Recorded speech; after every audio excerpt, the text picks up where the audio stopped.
चलिए next topic है आपका hunger, hardship and popular revolt. ये अगर हम देखें बोर्ड पॉइंट ऑफ व्यू से काफी इंपॉर्टेंट टॉपिक है।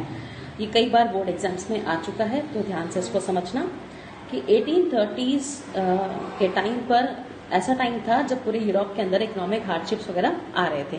अब इकोनॉमिक हार्डशिप्स के यहाँ पर काफी सारे रीजंस दे रखे हैं, तो आप रीजंस को ध्यान समझिए। सबसे पहले the first half of the 19th century saw an enormous increase in population all over Europe.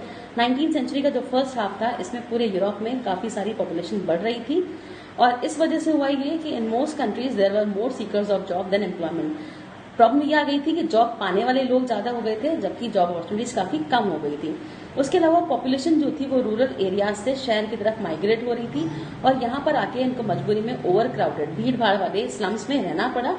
Small जो प्रोड्यूसर्स थे टाउन्स के अंदर, इनको काफी सारा स्टिफ कंपटीशन जो था, स्ट्रॉन्ग कंपटीशन इंपोर्टेड गुड्स से, मशीन से बनने वाले सस्ते सामान की वजह से फेस करना पड़ रहा था, क्योंकि इंग्लैंड में इंडस्ट्रीज स्टार्ट हो चुकी थी। और उसके बाद पूरे कॉन्टिनेंट में ये चीजें देखने को मिल रही थी। This was specially so in textile production. सबसे बड़ी इंडस्ट्री टेक्सटाइल की थी, तो कंपटीशन टेक्सटाइल इंडस्ट्री में ज्यादा था। उसके बाद क्योंकि अभी तक टेक्सटाइल का जो वर्क था ज्यादातर वो घरों में या स्मॉल वर्कशॉप्स में किया जा रहा था, लेकिन जैसे इंडस्ट्रीज वगैरह आई तो जो थी प्रॉब्लम क्रिएट होना शुरू हो गई। In these regions of Europe where the aristocracy still enjoyed power. अब वो एरिया जहां पर अभी भी मोनार्कियल सिस्टम चल रहा है या एरिस्टोक्रेट्स हैं वो पावरफुल है, वहां पे peasant struggle under the burden of feudal dues and obligation.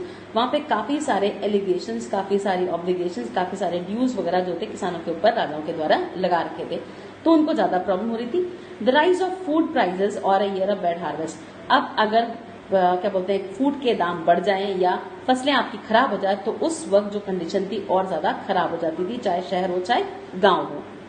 ऐसा ही एक टाइम था। The year 1848 was one such year. Food shortages and widespread unemployment brought the population of Paris out on the roads. अब यहाँ पे अचानक food की shortage हो गई थी, और जो बेरोजगार लोग थे वो सड़कों पे, पेरिस की सड़कों पर आ गए थे विरोध करने के लिए।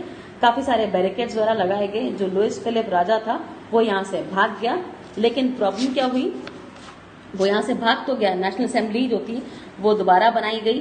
Proclaimed a republic, granted suffrage to all adult males above 21। और अब की बार जो नेशनल असेंबली बनाई गई थी उसके अंदर सभी एडल्ट मेल जो थे 21 से ऊपर वाले, उनको राइट टू वोट दिया गया, और राइट टू वर्क भी उनको गारंटी किया गया, यानी अब आपको देश की तरफ से ही काम भी दिया जाएगा। नेशनल वर्कशॉप्स वगैरह इसके लिए खोली गई ताकि एम्प्लॉयमेंट दिया जा सके। अब यहाँ पर हम एक इंसिडेंट देखते हैं। अर्लियर 1845 में हुआ क्या था, सिलिसिया के कुछ वीवर्स थे, इन्होंने कॉन्ट्रैक्टर्स के खिलाफ रिवोल्ट किया था। कंडीशन क्या थी, यहाँ पर ये काफी गरीब लोग थे और काम की तलाश में रहते थे हमेशा, तो इस कंडीशन का फायदा उठाते हुए कुछ कॉन्ट्रैक्टर्स ने इनको काम करने के लिए दिया, और उसके बाद काम फिनिश होने के बाद इन्होंने इनका जो पेमेंट था उसको रिड्यूस करने की बात कही। अब ये जो पूरा इंसिडेंट था इसके बारे में एक जर्नलिस्ट है विलियम वुल्फ, उन्होंने अपने न्यूज़पेपर में डिस्क्राइब करा था। तो हम देखते हैं सिलिसियन विलेज में हुआ क्या था। In these villages with 18,000 inhabitants, इन गांवों के अंदर 18,000 से ज्यादा लोग रहते थे। कॉटन वीविंग इनका मेन ऑक्यूपेशन था, और इस गांव की जो माइजरी थी वो बिल्कुल एक्सट्रीम थी, हार्श थी, देखने वाली थी। डेस्परेट नीड फॉर जॉब, बिल्कुल जॉब की तलाश में रहते थे हमेशा, और इसी का मजबूरी का फायदा कॉन्ट्रैक्टर्स ने उठाया और उनको ऑर्डर प्लेस कर दिया। ऑर्डर प्लेस करने के बाद हुआ क्या, जब सामान लेने से मना किया तो 4 जून दिन में 2 बजे ये सारे जो वीवर्स थे पूरे एक लार्ज क्राउड लेकर अपने घरों से निकले, और पेयर्स बनाकर जो आपके कॉन्ट्रैक्टर था उसके मेंशन, उसके जो बड़ा बंगला वगैरह था, मकान था, उसको घेर लिया और अपनी हायर वेजेस की डिमांड कर देगी, क्योंकि इन्होंने बोला था कि आप इतना वर्क करके हमको दोगे, इसके बदले हम इतना पैसा देंगे। वर्क कंप्लीट हो गया, उसके बाद पैसा कम करने लगे। इनको पता था कि मजबूरी है इन वीवर्स की, पैसा इन्होंने लगा दिया काम, इनको अपनी सप्लाई देनी पड़ेगी, और इस मजदूरी का फायदा उठाते हुए ये लोग दाम कम कर रहे थे। तो क्या हुआ, they were treated with scorn and threats alternately. तो ये जो कॉन्ट्रैक्टर था इसने अपने गार्ड्स की मदद से इनको काफी सारा डराया धमकाया, इनके साथ बहुत बुरा बर्ताव करा।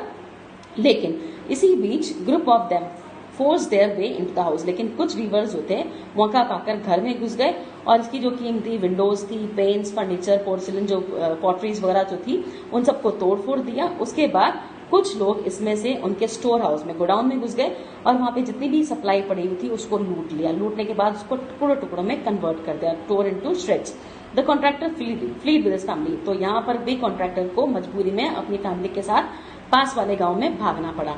लेकिन वहां पे भी गांव के लोगों ने ऐसे गंदे आदमी को शेल्टर देने से मना कर दिया। उसके बाद 24 घंटे बाद ये आर्मी के साथ वापस लौटा और इस मुठभेड़ में जो आर्मी और वीवर्स के बीच में झगड़ा हुआ उसके अंदर 11 वीवर्स मारे गए। तो ये था आपका सिलिसियन रिवोल्ट वाला और हंगर हार्डशिप वाला टॉपिक, तो उसको अच्छे से आपको समझना है।